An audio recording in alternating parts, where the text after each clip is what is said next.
पहले तो एक बात जोरदार नारा लगा जो काफी लंबा समय हो गया। कांति भाई ने कड़क कड़क बात की, कड़क ही हो गई होंगी लग रहा है। जय जोहार का नारा है, भारत देश हमारा है, जय जोहार का नारा है। भारत देश हमारा है। पीछे वाले भूखे हुए यूं लग रहा है मेरे को। क्या बात है, क्या समस्या है? आवाज ही नहीं आ रही आपकी। जाला वसैया की इस पवित्र भूमि को सबसे पहले नमन। आज का जो हमारा आदिवासी परिवार के बैनर तले चिंतन जी का जो कार्यक्रम आयोजित हो रहा है, मैं हमारे समाज के तमाम पुरखे जो मंच पर विराजमान हैं उनको सबसे पहले नमन करना चाहता हूं।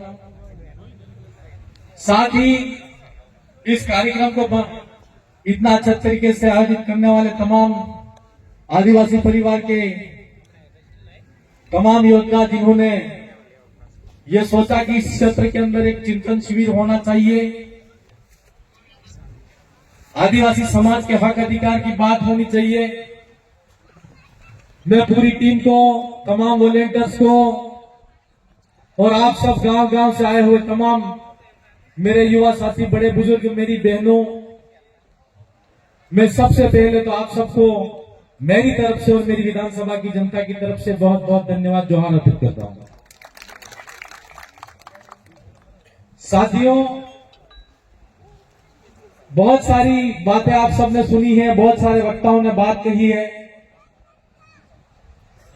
और पूरा विश्वास है कि जो इच्छा भावना आप अपने मन के अंदर लेके आए हो और यहां पर लगभग सुबह 10, 11, 12 बजे से लगा के अब तक बैठे हो,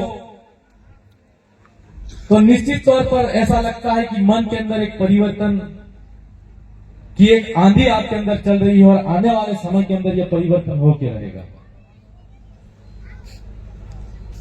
साथियों, आज का जो अवसर है, मैं पहले सामाजिकता के तौर पर सामाजिक व्यक्ति था और एक शिक्षक होने के बाद में भी मैं मेरे तमाम शिक्षक साथियों से समाज के बारे में चर्चा करता रहता था। मैं इस मौके पर आप सबसे कहना चाहता हूं कि मेरे साथी भाई ने सबसे पहले तो मुझे बागीधरा विधानसभा जी करके अलग कह दिया। हमारी लड़ाई मध्य प्रदेश, गुजरात और राजस्थान के आदिवासियों को एक करने की, और भील प्रदेश है, ये तो भील प्रदेश का विधायक हूं मैं। आपके पास में जो इलाका है उस विधानसभा से मैं आता हूं, तो मेरे युवा साथियों ने मुझ पर भरोसा किया और बागीधरा विधानसभा की जनता ने मुझे आशीर्वाद दिया। और आपके इस क्षेत्र के अंदर तो वो आदमी बहुत आता था, जाता था और उनका बड़ा काफी रुतबा था और 40 साल की राजनीति को बागीधरा विधानसभा की जनता ने परिवर्तित करके भारत आदिवासी पार्टी के रूप में, आम जनता की आवाज के रूप में मुझे बागीधरा विधानसभा से राजस्थान की विधानसभा के अंदर पहुंचा। मैं ये बात इसलिए कह रहा हूं, एक बात हम सब लोगों को सोचने की जरूरत है। मैं ज्यादा इतिहास की लंबी गहराई तक नहीं जाना चाहता, लेकिन हमारी एक पीढ़ी अगर खत्म हुई है तो दूसरी पीढ़ी हमारा इतिहास जानती है। मध्य प्रदेश, गुजरात और राजस्थान,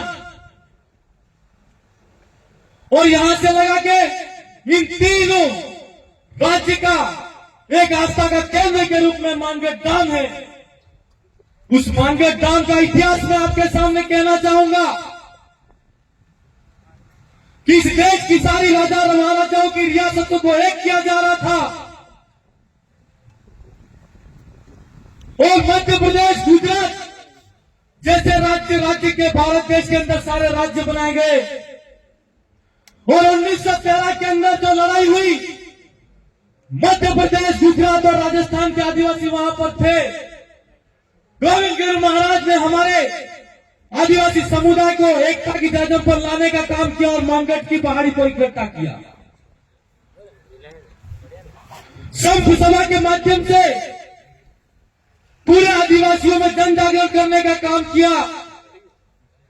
जो भी हमारे समाज के अंदर जो बुराइयां थी उन बुराइयों को खत्म करने का काम किया और बिगड़े बिगड़े आदिवासी थे, उन आदिवासियों को एकता के सूत्र में बांधने का काम किया। आज मध्य प्रदेश, गुजरात और राजस्थान का आदिवासी, वहां पर 1507 आदिवासी शहीद हुए। उन शहीदों की याद के अंदर मानगढ़ धाम पर तो जाता है, और मानगढ़ धाम पर जो शहीद हुए, उन शहीदों की याद में मानगढ़ धाम पर अगर कोई आदिवासी नहीं जाता तो अपने घर के अंदर भी एक दिया जरूर जलाता है। क्या मानगढ़ धाम पर शहीद हुए उन शहीदों को हम वास्तव में हमारे समाज के मानते हैं? क्या गोविंद गुरु महाराज ने इसीलिए आदिवासी समुदाय को एकता के सूत्र में बांधने का प्रयास किया? क्या गोविंद गुरु महाराज को आज टैग लगा दिया गया है, कह रहे कि गोविंद गुरु महाराज ने धर्म की लड़ाई लड़ी थी? कहते हैं नहीं कहते? बहुत सारे पार्टी वाले लोग कहते हैं। मैं आप सबसे पूछना चाहता हूं कि चाहे वो राजस्थान का इलाका हो, चाहे वो हमारे मेरी विधानसभा का इलाका हो, या गुजरात का, मध्य प्रदेश का इलाका हो, हमारी पूजा पद्धति के अंदर फर्क है कि नहीं है? है कि नहीं है? है कि नहीं है? आप मुझे बताओ। जमीन आसमान का फर्क है। गोविंद महाराज के पाठ पूछते हैं हम। अगर आज हम भजन कीर्तन के माध्यम से मंडली करते हैं तो हमारा पाठ अलग होता है।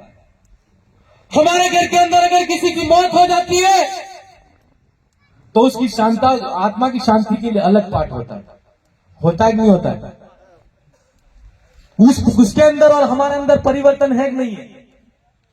जो लोग हमको धर्म का रास्ता पकड़ा के, धर्म का डंडा पकड़ा के राजनीतिक रोटियां सेकने का काम कर रहे हैं, 1913 का इतिहास ही ज्यादा इतिहास पुराने के अंदर जाने की हमको नहीं जरूरत है। लेकिन इन लोगों ने हम जैसे बोले आदिवासियों को 1913 का इतिहास आप याद कर लीजिए। अगर वो धर्म की लड़ाई होती तो संतरामपुर के राजा कौन थे? बांसवाड़ा के राजा कौन थे? डूंगरपुर के राजा कौन थे? अहमदाबाद के राजा कौन थे? दाहोद के राजा कौन थे? यह बात जाननी पड़ेगी कि नहीं जाननी पड़ेगी? अगर वो राजा हमारे थे और अगर वास्तव में वो स्वतंत्रता सेनानी थे और इस देश की आजादी की लड़ाई लड़ रहे थे तो अंग्रेजों के साथ में संधि क्यों किया? पूछना पड़ेगा कि नहीं पूछना पड़ेगा? और अगर ये नहीं पूछ सकते हो तो हम आपसे कहना चाहते हैं, गोविंद गर्ग महाराज का आज हम उनके सिद्धांत पर चलने की बात करते हैं, भजन कीर्तन के माध्यम से हमको याद करते हैं, और वास्तव में अगर हम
राज करने के बाद में मुगल आए, मुगल के बाद में खून आए, खून के बाद में अंग्रेज आए कि नहीं आए?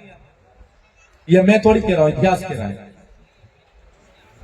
जब ये इतिहास कह रहा है, हमारे लोग पढ़े लिखे नहीं थे, हमारे लोगों के पास में शिक्षा नहीं थी, हमने कोई किताब नहीं लिखी। इतिहास लिखने वाले भी आप हो, आप अपने खुद के इतिहास को तो गलत नहीं कह सकते। हम तो आपका ही इतिहास लिखा हुआ उसको बता रहे हैं। हम सब लोगों को समझने की जरूरत है कि आज बदलते वक्त के साथ में जब अंग्रेजों को इस देश के अंदर से